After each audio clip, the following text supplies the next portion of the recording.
बोलो गीता माता की जय।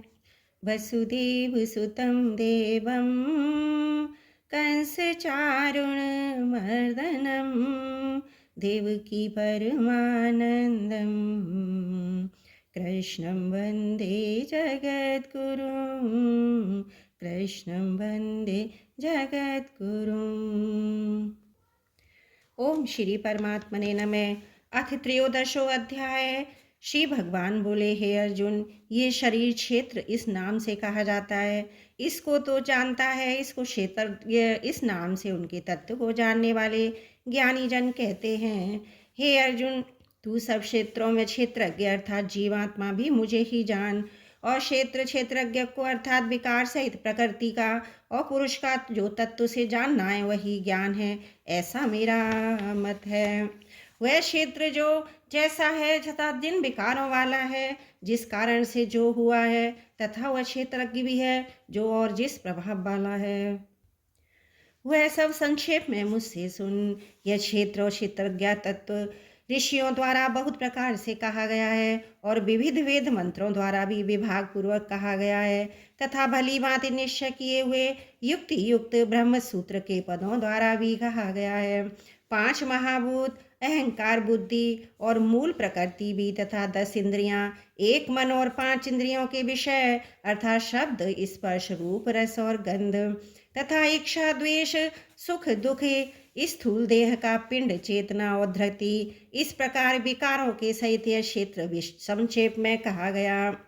श्रेष्ठता के अभिमान का अभाव, दंभ आचरण का अभाव, किसी भी प्राणी को किसी प्रकार भी न सताना, क्षमा भाव, मन, वाणी आदि की सरलता, श्रद्धा भक्ति सहित गुरु की सेवा, बाहर भीतर की शुद्धि, अंतकरण की स्थिरता और मन इंद्रियों से शरीर का निग्रह, इस लोक और परलोक के संपूर्ण भोगों में आसक्ति का अभाव और अहंकार का भी अभाव, जन्म, मृत्यु, जरा और रोग आदि में दुख और दोषों का बार बार विचार करना, पुत्र, स्त्री, घर और धन आदि में आसक्ति का अभाव, ममता का न होना, तथा प्रिय अप्रिय की प्राप्ति में सदा ही चित्त का सम रहना, मुझ परमेश्वर में अनन्य योग के द्वारा अभिविचारणी भक्ति तथा एकांत और शुद्ध देश में रहने का स्वभाव, विषयासक्त मनुष्यों के समुदाय में प्रेम का न होना, आध्यात्म ज्ञान में नित्य स्थिति और तत्व ज्ञान के अर्थ रूप परमात्मा को ही देखना,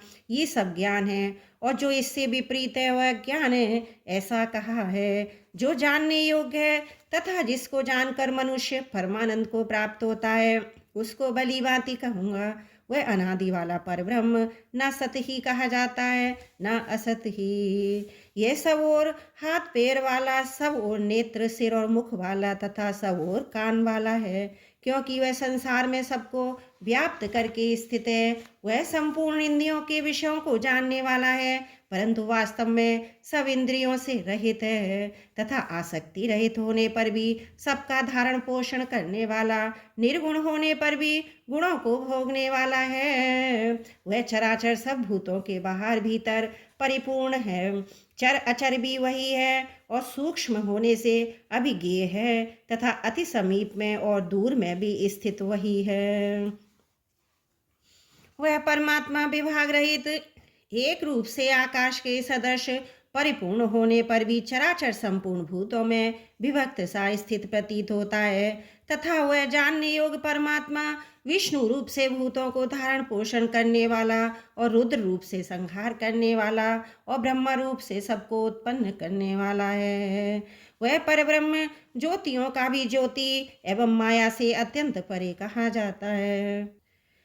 वह परमात्मा बोध स्वरूप जानने के योग्य एवं तत्वज्ञान से प्राप्त करने योग्य है और सबके हृदय में विशेष रूप से स्थित है। इस प्रकार क्षेत्र और ज्ञान और जानने योग्य परमात्मा का स्वरूप संक्षेप में कहा गया। मेरा भक्त इसको तत्व से जानकर मेरे स्वरूप को प्राप्त होता है। प्रकृति और पुरुष, इन दोनों को ही तू अनादि जान। राग द्वेष आदि विकारों को तथा त्रिगुणात्मक संपूर्ण पदार्थों को भी प्रकृति से ही उत्पन्न जान।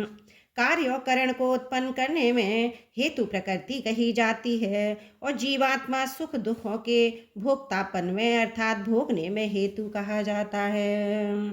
प्रकृति में स्थित ही पुरुष प्रकृति से उत्पन्न त्रिगुणात्मक पदार्थों को भोगता है और इन गुणों का संग ही इस जीवात्मा के अच्छी बुरी योनियों में जन्म लेने के कारण है। इस देह में स्थित यह आत्मा वास्तव में परमात्मा ही है। वह साक्षी होने से, उपद्रष्टा और यथार्थ सम्मति देने वाला होने से, अनुमंता, सबका धारण पोषण करने वाला होने से, भरता, जीव रूप से भोक्ता, ब्रह्मा आदि का भी स्वामी होने से, महेश्वर और शुद्ध सच्चिदानंद घन होने से परमात्मा ऐसा कहा गया है। इस प्रकार पुरुष को और गुणों के सहित प्रकृति को जो मनुष्य तत्व से जानता है, वह सब प्रकार से कर्तव्य कर्म करता हुआ भी फिर नहीं जन्मता। उस परमात्मा को कितने ही मनुष्य तो शुद्ध हुई सूक्ष्म बुद्धि से ध्यान के द्वारा हृदय में देखते हैं, अन्य कितने ही ज्ञान योग के द्वारा, दूसरे कितने ही कर्म योग के द्वारा देखते हैं अर्थात प्राप्त करते हैं। परंतु इनसे दूसरे अर्थात जो मंद बुद्धि वाले पुरुष हैं, वे इस प्रकार न जानते हुए दूसरों से अर्थात तत्व के जानने वाले पुरुषों से सुनकर ही तदनुसार उपासना करते हैं, और वे श्रवण परायण पुरुष भी मृत्यु रूप संसार सागर को निसंदेह तर जाते हैं। हे अर्जुन, यावन मात्र जितने भी स्थावर जंगम प्राणी उत्पन्न होते हैं, उन सबको तू क्षेत्र और क्षेत्रज्ञ के संयोग से ही उत्पन्न जान। जो पुरुष नष्ट होते हुए सब चराचर भूतों में परमेश्वर को नाश रहित और संभाव से स्थित देखता है, वह यथार्थ देखता है। क्योंकि जो पुरुष सब में संभाव से स्थित होकर परमेश्वर को समान देखता हुआ अपने द्वारा अपने को नष्ट नहीं करता, उससे ये परम गति को ही प्राप्त होता है। जो पुरुष संपूर्ण कर्मों को सब प्रकार से प्रकृति के द्वारा ही किए जाते हुए देखता है और आत्मा को अकर्ता देखता है, वह यथार्थ देखता है। जिस क्षण वह पुरुष भूतों के पृथक पृथक भाव को एक परमात्मा में ही स्थित तथा उस परमात्मा से ही संपूर्ण भूतों का विस्तार देखता है, उसी क्षण वह सच्चिदानंद घन ब्रह्म को ही प्राप्त हो जाता है। हे अर्जुन, अनादि होने से और निर्गुण होने से ये अविनाशी परमात्मा शरीर में स्थित होने पर भी वास्तव में ना तो कुछ करता है, ना ही लिप्त ही होता है। जिस प्रकार सर्वत्र व्याप्त आकाश सूक्ष्म होने के कारण लिप्त नहीं होता, वैसे ही देह में सर्वत्र स्थित आत्मा निर्गुण होने के कारण देह के गुणों से लिप्त नहीं होता। हे अर्जुन, जिस प्रकार एक ही सूर्य संपूर्ण ब्रह्मांड को प्रकाशित करता है, उसी प्रकार एक ही आत्मा संपूर्ण क्षेत्र को प्रकाशित करता है। इस प्रकार क्षेत्र और क्षेत्र के भेद को तथा कार्य सहित प्रकृति से मुक्त होने को जो पुरुष ज्ञान नेत्रों द्वारा तत्व से जानते हैं, वे महात्मा जन परम ब्रह्म परमात्मा को प्राप्त होते हैं।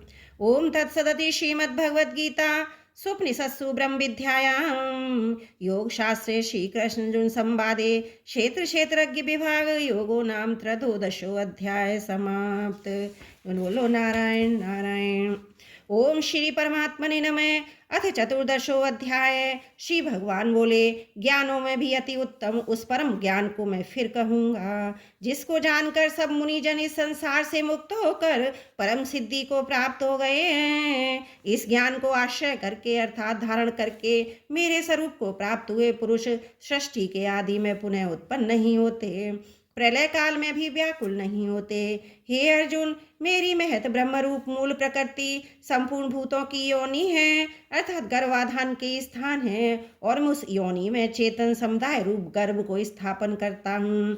इस जड़ चेतन के संयोग से सब भूतों की उत्पत्ति होती है। हे अर्जुन, नाना प्रकार की सब योनियों में जितनी मूर्तियां अर्थात शरीर धारण प्राणी उत्पन्न होते हैं, प्रकृति तो उन सब की गर्भ धारण करने वाली माता है, और मैं बीज को स्थापन करने वाला पिता हूँ। हे अर्जुन, सतगुण रजोगुण तमोगुण ये प्रकृति से उत्पन्न तीनों गुण अविनाशी जीवात्मा को शरीर में भानते हैं।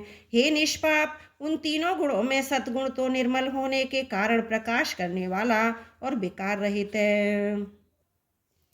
वह सुख के संबंध से और ज्ञान के संबंध से अर्थात उसके अभिमान से बांधता है।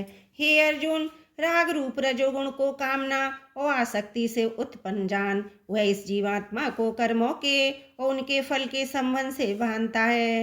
हे अर्जुन, सब देवाभिमानियों को मोहित करने वाले तमोगुण को तो अज्ञान से उत्पन्न जान, वह इस जीवात्मा को प्रमाद, आलस्य और निद्रा के द्वारा बांधता है। हे अर्जुन, सतगुण सुख में लगाता है और रजोगुण कर्म में तथा तमोगुण तो ज्ञान को ढककर प्रमाद में भी लगाता है। हे अर्जुन, रजोगुण और तमोगुण को दबाकर सतगुण और तमोगुण को दबाकर रजोगुण, वैसे ही सतगुण और रजोगुण को दबाकर तमोगुण होता है, अर्थात बढ़ता है। जिस समय इस देह में तथा अंतकरण और इंद्रियों में चेतनता और विवेक शक्ति उत्पन्न होती है, उस समय ऐसा जानना चाहिए कि सतगुण बड़ा है। हे अर्जुन, रजोगुण के बढ़ने पर लोभ प्रवृत्ति, स्वार्थ बुद्धि से कर्मों का सकाम भाव से आरंभ, अशांति और विषय भोगों की लालसा, ये सब उत्पन्न होते हैं। हे अर्जुन, तमोगुण के बढ़ने पर अंतकरण और इंद्रियों में अप्रकाश, कर्तव्य कर्मों में अप्रवृत्ति और प्रमाद अर्थात व्यर्थ चेष्टा और निंद्रादि अंतकरण की मोहनी वृत्तियां, ये सब ही उत्पन्न होते हैं। जब ये मनुष्य सतगुण की प्रवृत्ति में मृत्यु को प्राप्त होता है, तब तो उत्तम कर्म करने वालों के निर्मल दिव्य स्वर्ग आदि लोकों को प्राप्त होता है। रजोगुण के बढ़ने पर मृत्यु को प्राप्त होकर कर्मों की आसक्ति वाले मनुष्यों में उत्पन्न होता है तथा तमोगुण के बढ़ने पर मरा हुआ मनुष्य कीट, पशु आदि मूढ़ योनियों में उत्पन्न होता है। श्रेष्ठ कर्म का तो सात्विक अर्थात सुख, ज्ञान, वैराग्य आदि निर्मल फल कहा है। राजस कर्म का फल दुख एवं तामस कर्म का फल अज्ञान कहा है। सतगुण से ज्ञान उत्पन्न होता है, रजोगुण से निसंदेह लोभ तथा तमोगुण से प्रमाद और मोह उत्पन्न होते हैं, वह अज्ञान भी होता है। सतगुण में स्थित पुरुष स्वर्ग आदि उच्च लोकों को जाते हैं, रजोगुण में स्थित राजस पुरुष मध्य में अर्थात मनुष्य लोक में ही रहते हैं, और तमोगुण के कार्य रूप निंद्रा, प्रमाद और आलस्य आदि में स्थित तामस पुरुष अधोगति को अर्थात कीट, पशु आदि नीच योनियों को तथा नरकों को प्राप्त होते हैं। जिस समय दृष्टा तीनों गुणों के अतिरिक्त अन्य किसी को करता नहीं देखता, तीनों गुणों से अत्यंत परे सच्चिदानंद घन स्वरूप मुझ परमात्मा को तत्व से जानता है, उस समय मेरे स्वरूप को प्राप्त होता है। वह पुरुष शरीर की उत्पत्ति के कारण रूप इन तीनों गुणों को उल्लंघन करके जन्म, मृत्यु, वृद्धावस्था सब प्रकार के दुखों से मुक्त हुआ परमानंद को प्राप्त होता है। अर्जुन बोले, इन तीनों गुणों से अतीत पुरुष किन किन लक्षणों से युक्त होता है, किस प्रकार के आचरण वाला होता है, तथा हे प्रभु, मनुष्य किस उपाय से इन तीनों गुणों से अतीत होता है।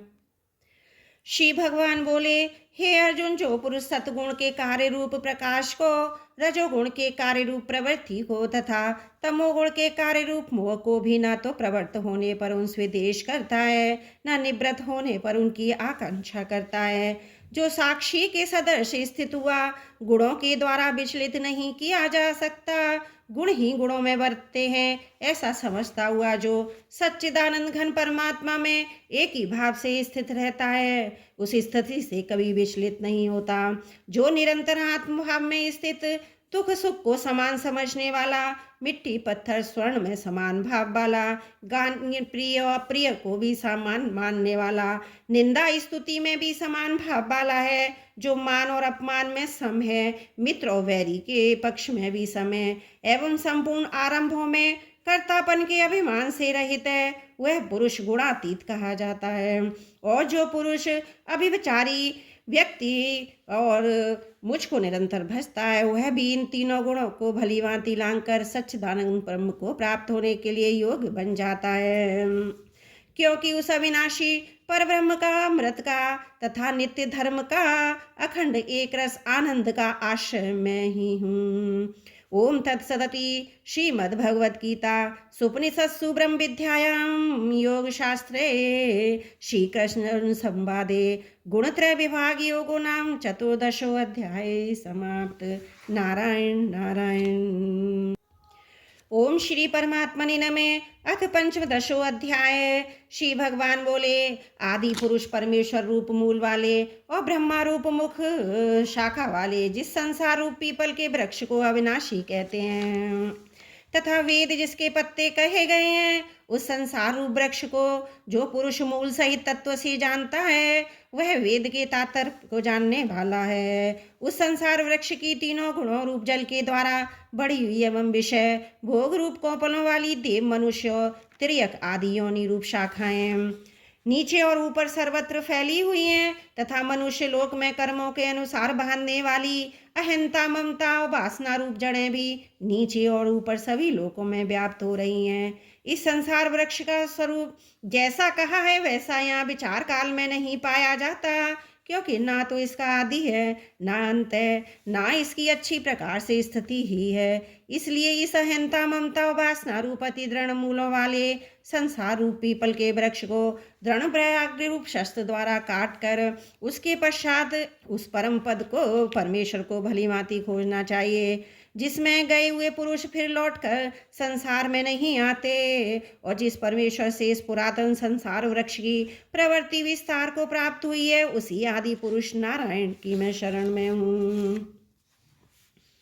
इस प्रकार दृढ़ निश्चय करके उस परमेश्वर का मनन और निधि अध्यासन करना चाहिए, जिसका मान और मोह नष्ट हो गया, जिन्होंने आसक्ति रूप दोष को जीत लिया, जिनकी परमात्मा के स्वरूप में नित्य स्थिति है और जिनकी कामनाएं पूर्ण रूप से नष्ट हो गई हैं, वे सुख दुख नामक द्वंद्वों से विमुक्त ज्ञानी जन उस अविनाशी परम पद को प्राप्त होते हैं। जिस परम पद को प्राप्त होकर मनुष्य लौटकर संसार में नहीं आते, उस स्वयं प्रकाश परम पद को ना सूर्य प्रकाशित कर सकता है, ना चंद्रमा ना अग्नि, वही मेरा परम धाम है। इस देह में ये सनातन जीवात्मा मेरा ही अंश है और वही इन प्रकृति में स्थित मन पांच और इंद्रियों को आकर्षण करता है। वायु गंध के स्थान से गंध को जैसे ग्रहण करके ले जाता है, वैसे ही देहादि का स्वामी जीवात्मा भी जिस शरीर का त्याग करता है उससे इन मन सहित इंद्रियों को ग्रहण करके फिर जिस शरीर को प्राप्त होता है उसमें जाता है। वह जीवात्मा शुद्ध चक्षु और त्वचा को तथा रसना घ्राण और मन को आश्रय करके अर्थात इन सब के सहारे से ही विषयों का सेवन करता है। शरीर को छोड़कर जाते हुए को और शरीर में स्थित हुए को अथवा विषयों को भोगते हुए को, इस प्रकार तीनों गुणों से युक्त हुए को भी अज्ञानी जन नहीं जानते, केवल ज्ञान रूप नेत्रों वाले विवेकशील ज्ञानी ही तत्व से जानते हैं। यत्न करने वाले योगी जन भी अपने हृदय में स्थित इस आत्मा को तत्व से जानते हैं, किंतु जिन्होंने अपने अंतकरण को शुद्ध नहीं किया ऐसे अज्ञानी जन तो यत्न करने पर भी इस आत्मा को नहीं जानते। सूर्य में स्थित जो तेज संपूर्ण जगत को प्रकाशित करता है तथा जो तेज चंद्रमा में है और जो अग्नि में, उसको तू मेरा तेज जान। और मैं ही पृथ्वी में प्रवेश करके अपनी शक्ति से सब भूतों को धारण करता हूँ और रस स्वरूप अर्थात अमृत में चंद्रमा होकर संपूर्ण औषधियों को अर्थात वनस्पतियों को पुष्ट करता हूँ। मैं ही सब प्राणियों के शरीर में स्थित रहने वाला प्राण अपनान से संयुक्त वैश्वानर अग्नि रूप होकर 4 प्रकार के अन्न को पचाता हूँ। मैं ही सब प्राणियों के हृदय में अंतर्यामी रूप से स्थित हूँ तथा मुझ में ही स्मृति जान और अपमोहन होता हूँ। सब वेदों द्वारा मैं ही जानने योग्य हूँ तथा वेदांत का कर्ता और वेदों को जानने वाला मैं ही हूँ। इस संसार में नाशवान अविनाशी भी ये 2 प्रकार के पुरुष हैं। इनमें संपूर्ण भूत प्राणियों के शरीर तो नाशवान और जीवात्मा अविनाशी कहा जाता है। इन दोनों से उत्तम पुरुष तो अन्य ही है, जो तीनों लोकों में प्रवेश करके सबका धारण पोषण करता है। अविनाशी परमेश्वर परमात्मा इस प्रकार कहा गया है क्योंकि मैं नाशवान जड़ वर्ग क्षेत्र से तो सर्वदा अतीत हूँ, अविनाशी जीवात्मा से भी उत्तम हूँ, इसलिए लोक में और वेद में भी पुरुषोत्तम नाम से प्रसिद्ध हूँ। भारत जो ज्ञानी पुरुष मुझको इस प्रकार तत्व से पुरुषोत्तम जानता है वह सर्वज्ञ पुरुष सब प्रकार से निरंतर मुझ वासुदेव परमेश्वर को ही भजता है। हे निष्पाप अर्जुन, इस प्रकार ये अति रहस्य युक्त गोपनीय शास्त्र मेरे द्वारा कहा गया, इसको तत्व से जानकर मनुष्य ज्ञानवान और कृतार्थ हो जाता है। ओम तत्सदति श्रीमद्भगवद गीता सुपनिषत्सु ब्रह्म विद्यायाम योग शास्त्रे श्री कृष्ण अर्जुन संवादे पुरुषोत्तम योगो नाम 15 अध्याय समाप्त। नारायण नारायण। ओम श्री परमात्मने नमः। अथ षोडशो अध्याय। श्री भगवान बोले, भय का सर्वदा अभाव, अंतकरण की पूर्ण निर्मलता, तत्व ज्ञान के लिए ध्यान योग में निरंतर दृढ़ स्थिति और सात्विक दान, इंद्रियों का दमन, भगवान देवता गुरुजनों की पूजा तथा अग्निहोत्र आदि उत्तम कर्मों का आचरण एवं वेद शास्त्रों का पठन पाठन तथा भगवान के नामों गुणों का कीर्तन, स्वधर्म पालन के लिए कष्ट सहन और शरीर तथा इंद्रियों के सहित अंतकरण की सरलता, मन वाणी और शरीर से भी किसी प्रकार भी किसी को कष्ट न देना, यथार्थ और प्रिय भाषण, अपना उपकार करने वाले पर भी क्रोध न होना, कर्मों में कर्तापन के अभिमान का त्याग, अंतकरण की उपरति अर्थात चित्त की चंचलता का अभाव, किसी की भी निंदादि ना करना, सब भूत प्राणियों में हेतु रहित दया, इंद्रियों के विषयों के साथ संयोग होने पर भी उनमें आसक्ति का न होना, कोमलता, लोक और शास्त्र से विरुद्ध आचरण में लज्जा, व्यर्थ चेष्टाओं का अभाव, तेज, क्षमा, धैर्य, बाहर की शुद्धि एवं किसी में भी शत्रु भाव का न होना, अपने में पूज्यता के अभिमान का अभाव, ये सब तो हे अर्जुन देवी संपदा को लेकर उत्पन्न हुए पुरुष के लक्षण हैं। हे पार्थ, दंभ, घमंड, अभिमान तथा क्रोध, कठोरता और अज्ञान भी ये सब आसुरी संपदा को लेकर उत्पन्न हुए पुरुष के लक्षण हैं। देवी संपदा मुक्ति के लिए, आसुरी संपदा बांधने के लिए मानी गई है। इसलिए हे अर्जुन तू शोक मत कर, क्योंकि तू देवी संपदा को लेकर उत्पन्न हुआ है।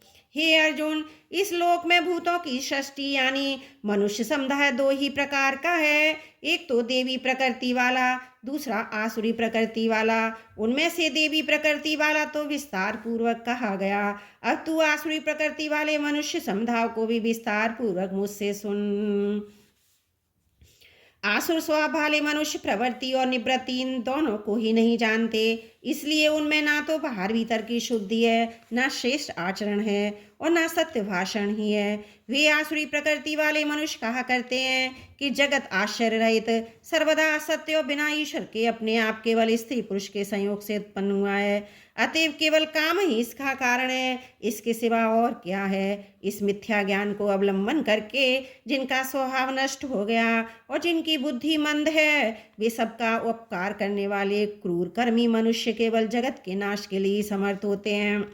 वे दंभ, मान और मद से युक्त मनुष्य किसी प्रकार भी पूर्ण न होने वाली कामनाओं का आश्रय लेकर अज्ञान से मिथ्या सिद्धांतों को ग्रहण करके और भ्रष्ट आचरणों को धारण करके संसार में विचरते हैं तथा वे मृत्यु पर्यंत रहने वाली असंख्य चिंताओं का आश्रय लेने वाले, विषय भोगों के भोगने में तत्पर रहने वाले और इतना ही सुख है इस प्रकार मानने वाले होते हैं। वे आशा की सैकड़ों फांसियों से बंधे हुए मनुष्य काम क्रोध के परायण होकर विषय भोगों के लिए अन्यायपूर्वक धनादि पदार्थों का संग्रह करने की चेष्टा करते हैं। वे सोचा करते हैं मैंने आज यह प्राप्त कर लिया और अब इन मनोरथ को प्राप्त कर लूंगा, मेरे पास इतना धन है, फिर भी यह हो जाएगा, वह शत्रु मेरे द्वारा मारा गया और उन दूसरे शत्रुओं को भी मैं मार डालूंगा। मैं ईश्वर हूँ, ऐश्वर्य को भोगने वाला हूँ, मैं सब सिद्धियों से युक्त हूँ और बलवान तथा सुखी हूँ। मैं बड़ा धनी, बड़े कुटुंब वाला हूँ, मेरे समान दूसरा कौन है। मैं यज्ञ करूँगा, दान दूंगा, अमोद प्रमोद करूँगा। इस प्रकार अज्ञान से मोहित रहने वाले तथा अनेक प्रकार से भ्रमित चित्त वाले मोह रूप जाल से समावृत और विषय भोगों में अत्यंत आसक्त आसुर लोग महान अपवित्र नरक में गिरते हैं। वे अपने आप को ही श्रेष्ठ मानने वाले घमंडी पुरुष धन और मान के मद से युक्त होकर केवल नाम मात्र के यज्ञों द्वारा पाखंड से शास्त्र विधि रहित यजन करते हैं। वे अहंकार, बल, घमंड, कामना और क्रोध आदि के परायण और दूसरों की निंदा करने वाले पुरुष अपने दूसरों के शरीर में स्थित मुझ अंतर्यामी से द्वेष करने वाले होते हैं।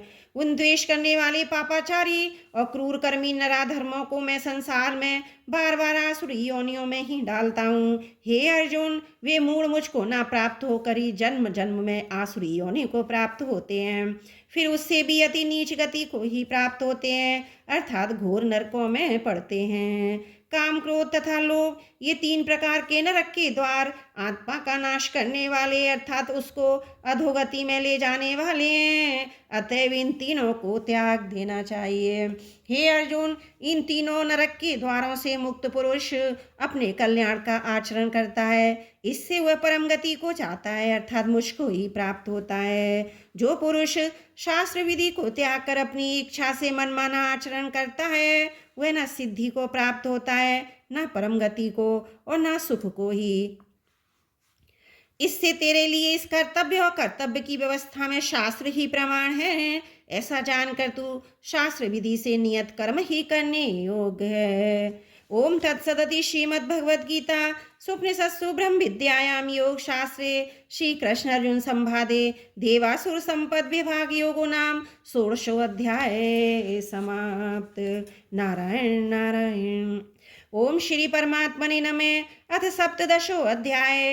अर्जुन बोले, हे कृष्ण, जो मनुष्य शास्त्र विधि को त्याग कर श्रद्धा से युक्त हुए देवादि का पूजन करते हैं उनकी स्थिति फिर कौन सी है? सात्विकी है अथवा राजसी कि वह तामसी? श्री भगवान बोले, मनुष्यों की यह शास्त्रीय संस्कारों से रहित केवल स्वभाव से उत्पन्न श्रद्धा सात्विकी और राजसी तथा तामसी ऐसे तीनों प्रकार की ही होती है। उसको तू मुझसे सुन। हे भारत, सभी मनुष्यों की श्रद्धा उनके अंतकरण के अनुरूप होती है। वह पुरुष श्रद्धा में है, इसलिए जो पुरुष जैसी श्रद्धा वाला है वह स्वयं भी वही है। सात्विक पुरुष देवों को पूजते हैं, राजस पुरुष यक्ष और राक्षसों को तथा अन्य जो तामस पुरुष हैं वे प्रेत और भूतगणों को पूजते हैं। जो मनुष्य शास्त्र विधि से रहित केवल मन कल्पित घोर तप को तपते हैं तथा दंभ अहंकार से युक्त एवं कामना आसक्ति और बल के अभिमान से भी युक्त हैं, जो शरीर रूप से स्थित भू समुदाय को अंतकरण में स्थित मुझ परमात्मा को भी क्रश करने वाले हैं, उन अज्ञानियों को तू आसुर स्वभाव ले जान। भोजन भी सबको अपनी अपनी प्रकृति के अनुसार 3 प्रकार का प्रिय होता है। वह वैसे ही यज्ञ तप और दान भी 3-3 प्रकार के होते हैं। उनके इस पृथक पृथक भेद को तू मुझसे सुन। आयु, बुद्धि, बल, आरोग्य, सुख और प्रीति को बढ़ाने वाले, रसयुक्त, चिकने और स्थिर रहने वाले तथा स्वभाव से ही मन को प्रिय ऐसे आहार अर्थात भोजन करने के पदार्थ सात्विक पुरुष को प्रिय होते हैं। कड़वे, खट्टे, लवण युक्त, बहुत गर्म, तीखे, रूखे, दाहकारक, दुख, चिंता तथा रोगों को उत्पन्न करने वाले आहार अर्थात भोजन करने के पदार्थ राजस पुरुष को प्रिय होते हैं। जो भोजन अधपका, रस रहित, दुर्गंध युक्त, बासी, उच्छिष्ट है तथा जो अपवित्र भी है वह भोजन तामस पुरुष को प्रिय होते हैं। जो शास्त्र विधि से नियत यज्ञ करना ही कर्तव्य है, इस प्रकार मन को समाधान करके फल न चाहने वाले पुरुषों द्वारा किया जाता है वह सात्विक है। परंतु हे अर्जुन, केवल धम्माचरण के लिए अथवा फल को भी दृष्टि में रखकर जो यज्ञ किया जाता है उस यज्ञ को तू राजस जान। शास्त्र विधि से हीन, अन्य दान से रहित, बिना मंत्रों के, बिना दक्षिणा के और बिना श्रद्धा के लिए जानने वाले यज्ञ को तामसी यज्ञ कहते हैं। देवता, ब्राह्मण, गुरु और ज्ञानी जनों का पूजन, पवित्रता, सरलता, ब्रह्मचर्य, अहिंसा ये शरीर संबंधी तप कहा जाता है। जो उद्वेग न करने वाला, प्रिय, हितकारक एवं यथार्थ भाषण है तथा जो वेद शास्त्रों के पठन का एवं परमेश्वर के नाम जप का अभ्यास है वह वाणी संबंधी तप कहा जाता है। मन की प्रसन्नता, शांत भाव, भगवत चिंतन करने का स्वभाव, मन का निग्रह और अंतकरण के भावों की भली भांति पवित्रता, इस प्रकार वह मन संबंधी तप कहा जाता है। फल को ना चाहने वाले योगी पुरुषों द्वारा परम श्रद्धा से किए हुए इस पूर्वयुक्त 3 प्रकार के तप को सात्विक कहते हैं। जो तप सत्कार, मान और पूजा के लिए तथा अन्य किसी स्वार्थ के लिए भी स्वभाव से या पाखंड से किया जाता है वह अनिश्चित एवं क्षणिक फल वाला तप ये तथा राजस कहा गया है। जो तप मूर्ता पूर्वक हठ से मन, वाणी और शरीर की पीड़ा के सहित तथा दूसरे के अनिष्ट करने के लिए किया जाता है वह तप तामस कहा जाता है। दान देना ही कर्तव्य है, ऐसे भाव से जो दान देश और काल और पात्र के प्राप्त होने पर उपकार न करने वाले के प्रति दिया जाता है वह दान सात्विक कहा गया है। किंतु जो दान कलेश पूर्वक तथा प्रति उपकार के प्रयोजन से अथवा फल को दृष्टि में रखकर फिर दिया जाता है वह दान राजस कहा गया है। जो दान बिना सत्कार के तथा तिरस्कार पूर्वक अयोग्य देश काल में और कुपात्र के प्रति दिया जाता है, वह दान तामस कहा गया है। ओम तत्सत। ऐसे 3 प्रकार का सच्चिदानंद घन ब्रह्म का नाम कहा है। उसी से षष्ठी के आदि काल में ब्राह्मण और वेद और यज्ञ आदि रचे गए। इसलिए ये वेद मंत्रों का उच्चारण करने वाले श्रेष्ठ पुरुषों की शास्त्र विधि से नियति ज्ञान यज्ञ और तप रूप क्रियाएं सदा ओम इस परमात्मा के नाम को उच्चारण करके ही आरंभ होती हैं। तत् अर्थात तत् नाम से कहे जाने वाले परमात्मा का ही ये सब है। इस भाव से फल को ना चाहकर नाना प्रकार की यज्ञ तप रूप क्रियाएं तथा दान रूप क्रियाएं कल्याण की इच्छा वाले पुरुषों द्वारा की जाती हैं। सत। इस प्रकार ये परमात्मा का नाम सत्य भाव में और श्रेष्ठ भाग में प्रयोग किया जाता है तथा हे पार्थ उत्तम कर्म में भी सत शब्द का प्रयोग किया जाता है तथा यज्ञ तप और दान में जो स्थिति है वह भी सत इस प्रकार कही जाती है। उस परमात्मा के लिए किया हुआ कर्म निश्चय पूर्वक सत ऐसे कहा जाता है।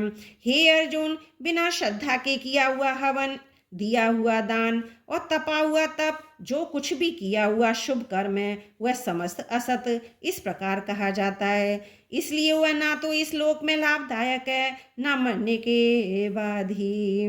ओम तत्सदति। श्रीमद् भगवद गीता सुपनिषत्सु ब्रह्म विद्यायाम योग शास्त्रे श्री कृष्ण अर्जुन संवादे श्रद्धात्रय विभाग योगो नाम सप्तदशो अध्याय समाप्त। नारायण नारायण। ओम श्री परमात्मने नमः। अथ अष्टादशो अध्याय। अर्जुन बोले, हे महाभावो, हे अंतर्यामिन, हे वासुदेव, मैं संन्यास और त्याग के तत्व को पृथक पृथक जानना चाहता हूँ। श्री भगवान बोले, कितने ही पंडित जन जो काम्य कर्मों के त्याग को संन्यास समझते हैं तथा दूसरे विचार कुशल पुरुष सब कर्मों के फल के त्याग को त्याग कहते हैं। कई एक विद्वान ऐसा कहते हैं कि कर्म मात्र दोष युक्त है इसलिए त्यागने के योग्य हैं, और दूसरे विद्वान ये कहते हैं कि यज्ञ दान और तप रूप कर्म त्यागने योग्य नहीं है। हे पुरुष श्रेष्ठ अर्जुन, संन्यास और त्याग इन दोनों में से पहले त्याग के विषय में तू मेरा निश्चय सुन, क्योंकि त्याग सात्विक राजस और तामस भेद से 3 प्रकार का कहा गया है।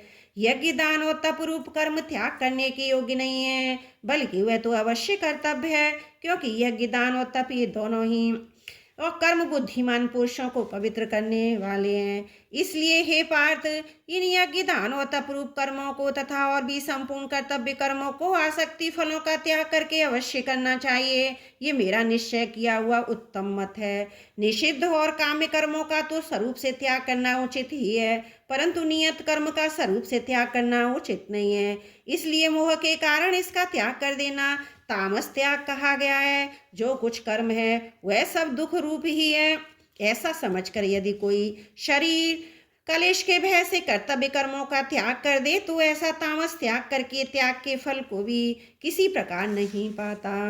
हे अर्जुन, जो शास्त्र विहित कर्म करना कर्तव्य है इसी भाव से आसक्ति और फल का त्याग करके किया जाता है, वही सात्विक त्याग माना गया है। जो मनुष्य अकुशल कर्म से तो द्वेष नहीं करता, कुशल कर्म में आसक्त नहीं होता, वह शुद्ध सद्गुण से युक्त पुरुष, संशय रहित बुद्धिमान और सच्चा त्यागी है। क्योंकि शरीरधारी किसी भी मनुष्य के द्वारा संपूर्णता से सब कर्मों का त्याग किया जाना शक्य नहीं है, इसलिए जो कर्म फल का त्यागी है वही त्यागी है यह कहा जाता है। कर्म फल का त्याग न करने वाले मनुष्यों के कर्मों का तो अच्छा बुरा मिला हुआ ऐसे 3 प्रकार का फल मरने के पश्चात अवश्य होता है, किंतु कर्म फल का त्याग कर देने वाले मनुष्यों के कर्मों का फल किसी काल में भी नहीं होता। हे महाभाव, संपूर्ण कर्मों की सिद्धि के लिए 5 हेतु कर्मों का अंत करने के लिए उपाय बतलाने वाले सांख्य शास्त्र में कहे गए हैं, इनको तू मुझसे भली भांति जान। इस विषय में अर्थात कर्मों की सिद्धि में अधिष्ठान और कर्ता तथा भिन्न भिन्न प्रकार के कारण एवं नाना प्रकार की अलग अलग चेष्टाएं और वैसे ही 5वां हेतु देव है। मनुष्य मन, वाणी और शरीर से शास्त्र अनुकूल अथवा विपरीत जो कुछ भी कर्म करता है उसके ये 5 कारण हैं, परंतु ऐसा होने पर भी जो मनुष्य अशुद्ध बुद्धि होने के कारण इस विषय में यानी कर्मों के होने में केवल शुद्ध स्वरूपात्मा को कर्ता समझता है, वह मलिन बुद्धि वाला अज्ञानी यथार्थ नहीं समझता। जिस पुरुष के अंतकरण में मैं करता हूँ ऐसा भाव नहीं है तथा जिसकी बुद्धि सांसारिक पदार्थों में और कर्मों में लिपायमान नहीं होती, वह पुरुष इन सब लोगों को मान कर वास्तव में तो न मरता है न पाप से बनता है। ज्ञाता, ज्ञान और ज्ञेय, ये तीन प्रकार की कर्म प्रेरणा और कर्ता, करण और क्रिया, ये तीन प्रकार का कर्म संग्रह है। गुणों की संख्या करने वाले शास्त्र में ज्ञान और कर्म तथा कर्ता गुणों के भेद से तीन तीन प्रकार के ही कहे गए हैं। उनको भी तू मुझसे भली भांति सुन। जिस ज्ञान से मनुष्य पृथक पृथक सब भूतों में एक अविनाशी परमात्मा हब को विभाग रहित संभाव से स्थित देखता है, उस ज्ञान को तो तू सात्विक जान। किंतु जो ज्ञान अर्थात जिस ज्ञान के द्वारा मनुष्य संपूर्ण भूतों में भिन्न भिन्न प्रकार के नाना भावों को अलग अलग जानता है, उस ज्ञान को तू राजस जान। परंतु जो ज्ञान एक कार्य रूप शरीर में ही संपूर्ण के सदृश आसक्त है तथा जो बिना युक्ति वाला तात्विक अर्थ से रहित और तुच्छ है, वह तामस कहा गया है। जो कर्म शास्त्र विधि से नियत किया हुआ और कर्तापन के अभिमान से रहित हो, फल न चाहने वाले पुरुष द्वारा बिना राग द्वेष के किया गया हो, वह सात्विक कहा जाता है। परंतु जो कर्म बहुत परिश्रम से युक्त होता है तथा भोगों को चाहने वाले पुरुष द्वारा या अहंकार युक्त पुरुष द्वारा किया जाता है, वह कर्म राजस कहा गया है। जो कर्म परिणाम, हानि, हिंसा, सामर्थ्य को न विचार कर केवल अज्ञान से आरंभ किया जाता है, वह तामस कहा जाता है। जो कर्ता संग्रहित, अहंकार के वचन न बोलने वाला, धैर्य और उत्साह से युक्त तथा कार्य के सिद्ध होने और ना होने में हर्ष, शोक आदि विकारों से रहित है, वह सात्विक कहा जाता है।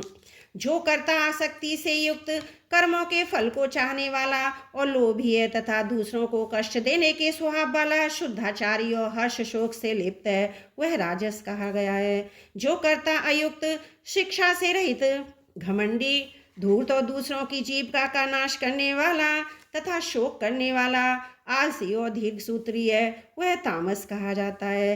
हे धनंजय, अब तू बुद्धि का और धृति का भी गुणों के अनुसार तीन प्रकार का भेद मेरे द्वारा संपूर्णता से विभाग पूर्वक कहा जाने वाला सुन।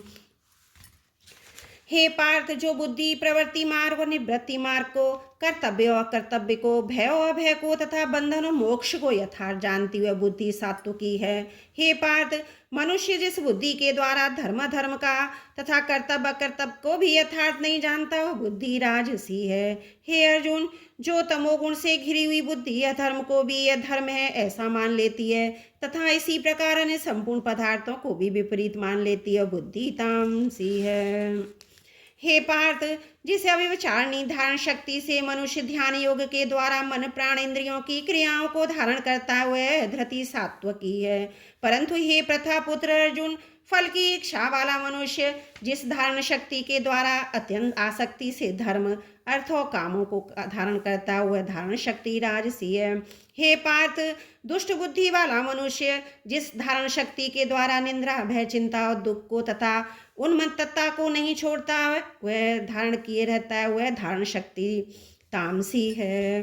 हे भरत श्रेष्ठ, अब तीन प्रकार के सुख को भी तू मुझसे सुन। जिस सुख में साधक मनुष्य भजन, ध्यान, सेवादि की अभ्यास से रमण करता है, जिससे दुखों के अंत को प्राप्त हो जाता है, जो ऐसा सुख है वह आरंभ काल में यद्यपि विष के तुल्य प्रतीत होता है परंतु परिणाम में अमृत के तुल्य है। इसलिए वह परमात्म विषयक बुद्धि के प्रमाद से उत्पन्न होने वाला सुख सात्विक कहा गया है। जो सुख विषय और इंद्रियों के संयोग से होता है वह पहले भोग काल में अमृत के तुल्य प्रतीत होने पर भी परिणाम में विष के तुल्य है, इसलिए सुख राजस कहा गया है। जो सुख भोग काल में परिणाम में भी आत्मा को मोहित करने वाला है वह निंद्रा, आलस्य और प्रमाद से उत्पन्न सुख तामस कहा गया है। पृथ्वी में या आकाश में अथवा देवताओं में तथा इनके सिवा और कहीं भी ऐसा कोई भी सत्व नहीं है जो प्रकृति से उत्पन्न तीनों गुणों से रहित हो। हे परम तप, ब्राह्मण, क्षत्रिय, वैश्यों के तथा शूद्रों के कर्म स्वभाव से उत्पन्न गुणों द्वारा विभक्त किए गए हैं। अंतकरण का निग्रह करना, इंद्रियों का दमन करना, धर्म पालन के लिए कष्ट सहना, बाहर और भीतर से शुद्ध रहना, दूसरों के अपराधों को क्षमा करना, मन इंद्रिय और शरीर को सरल रखना, वेद शास्त्र ईश्वर परलोक में आदि में श्रद्धा रखना, वेद शास्त्रों का अध्ययन अध्यापन करना, परमात्मा के तत्व का अनुभव करना, ये सब के सब ब्राह्मण के स्वाभाविक कर्म हैं। शूरवीरता, तेज धैर्य, चतुरता, युद्ध में न भागना, दान देना, स्वाभाविक भाव के सबके सभी क्षत्रिय के स्वाभाविक कर्म हैं। खेती, गोपालन और क्रय विक्रय रूप सत्य व्यवहार ये विश्व वैश्य के स्वाभाविक कर्म हैं। सब वर्णों की सेवा करना शूद्र का भी स्वाभाविक कर्म है। अपने अपने स्वाभाविक कर्मों में तत्परता से लगा हुआ मनुष्य भगवत प्राप्ति रूप परम सिद्धि को प्राप्त हो जाता है। अपने स्वाभाविक कर्म में लगा हुआ मनुष्य जिस प्रकार से कर्म करके परम सिद्धि को प्राप्त होता है, उस विधि को तू सुन।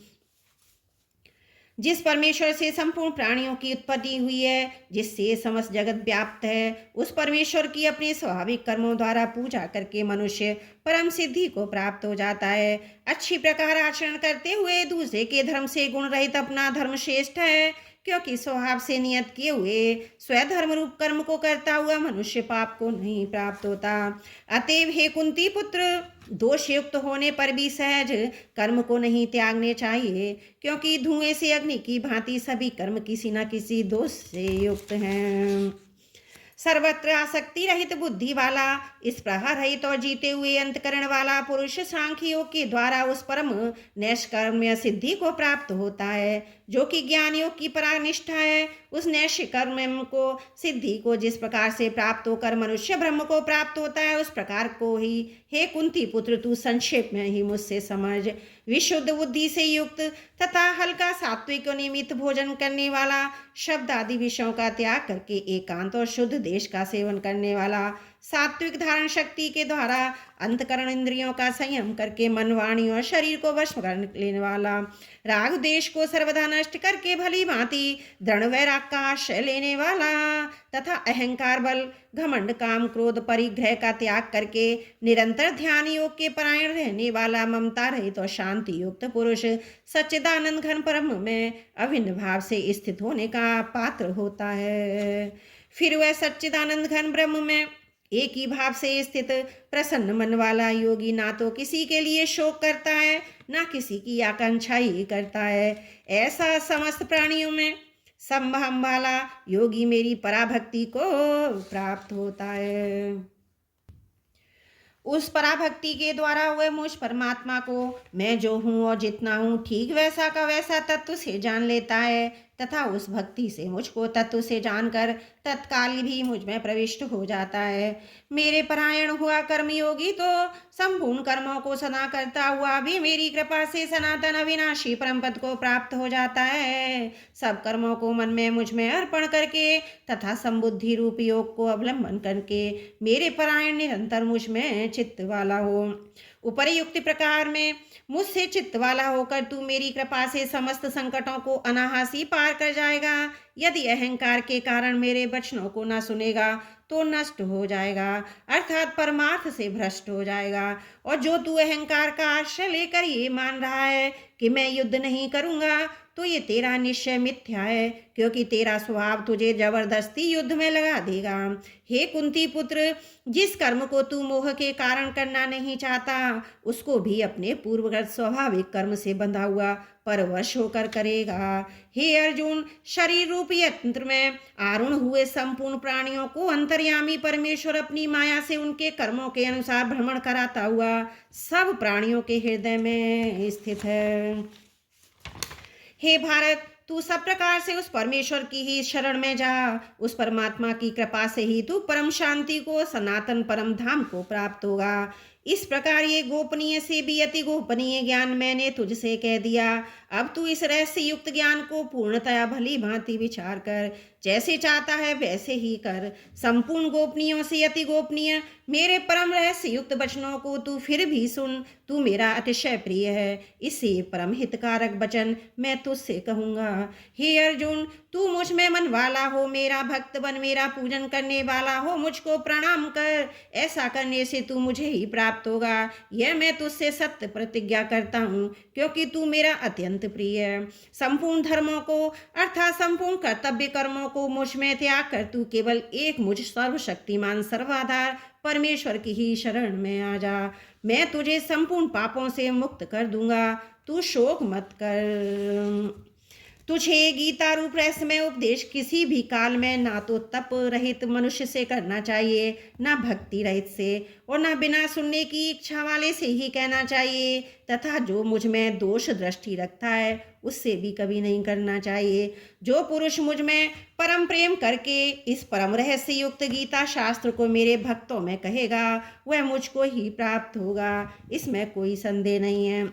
इससे बढ़कर मेरा प्रिय कार्य करने वाला मनुष्यों में कोई भी नहीं है, तथा पृथ्वी भर में उससे बढ़कर मेरा प्रिय दूसरा कोई भविष्य में होगा भी नहीं।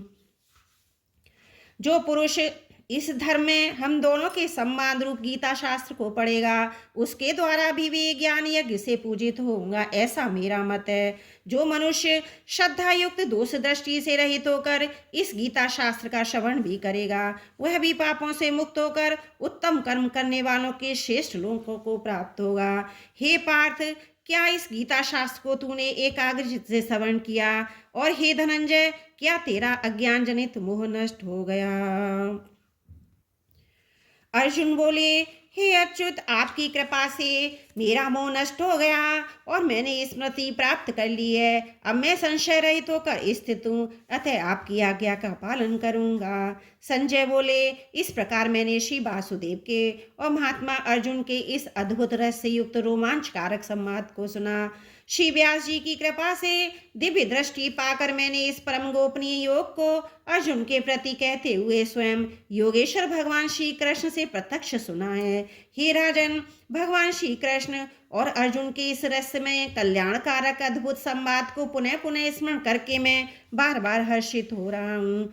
हे राजन, श्री हरि के अत्यंत विलक्षण रूप को भी पुनः पुनः स्मरण करके मेरे चित्त में महान आश्चर्य होता है और मैं बार बार हर्षित हो रहा हूँ। हे राजन, जहाँ योगेश्वर भगवान श्री कृष्ण हैं, जहाँ गांडीव धनुषधारी अर्जुन हैं, वहीं पर श्री विजय विभूति अचल नीति है, ऐसा मेरा मत है। ओम तत्सदति। श्रीमद्भगवद गीता उपनिषत्सु ब्रह्म विद्यायां योग शास्त्रे श्री कृष्ण संवादे मोक्ष संन्यास योगो नाम अष्टोदशो अध्याय समाप्त। नारायण नारायण। त्रुटियों के लिए क्षमा चाहती हूँ। वसुदेव सुतं देवं कंस चारुण मर्दनम देवकी परमानंदम कृष्णं वंदे जगद्गुरुं कृष्णं वंदे जगद्गुरुं। त्रुटियों के लिए क्षमा प्रार्थी हूँ। जय भगवती गीते स्वामी, जय भगवती गीते। हरिय कमल बिहारिणि सुंदर सुपनीते। ओम जय भगवती गीते। कर्म सुमर्म प्रकाशिनी कामासक्ति हरा तत्वज्ञान विकासनी विद्या ब्रह्म परा। ओम जय भगवत गीते। निश्चल भक्ति विधायिनी निर्मल मलहारी शरण रहस्य प्रदायनी सब विधि सुखकारी। ओम जय भगवती गीते। राग द्वेष विदारिणी कारिणी मोद सदा भवभयहारिणी तारिणी ब्रह्मनानंद प्रदा। ओम जय भगवत गीते। आसुर भाव विनाशिनी नाशिनी तम रजनी देवी सद्गुणदायनी हरिरसिका सजिनी। ओम जय भगवत गीते। समता त्याग सिखावनी हरिमुख की वाणी सकल शास्त्र की स्वामिनी श्रुतियों की रानी। ओम जय भगवत गीते। दया सुधा बरसावनु मातु कृपा कीजे हरिपदि प्रेम दान करे अपनो कर लीजे। ओम जय भगवत गीते। बोलो गीता माता की जय।